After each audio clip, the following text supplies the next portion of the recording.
गिलगित बल्तिस्तान में बर्फबारी से निज़ाम ज़िंदगी दरहम बरहम होकर रह गया है। गिलगित के तफरीही मकाम नलतर में बर्फबारी से फंसे मुतादिद सयाहों को रेस्क्यू टीम ने महफूज मकामात पर मुंतकिल कर दिया।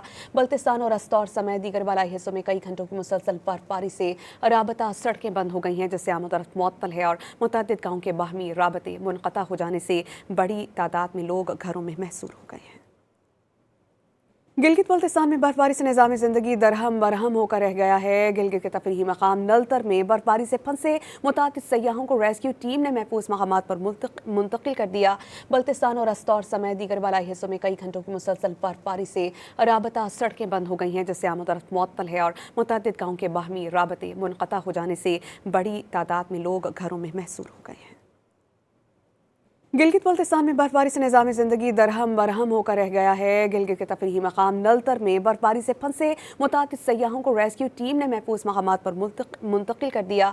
बल्तिस्तान और अस्तौर समेत दीगर बलाई हिस्सों में कई घंटों की मुसलसल बर्फबारी से राबता सड़कें बंद हो गई हैं, जिससे आमद-ओ-रफ्त मुअत्तल है और मुतादिद गाँव के बाहमी राबते मुनक़ता हो जाने से बड़ी तादाद में लोग घरों में महसूर हो गए हैं।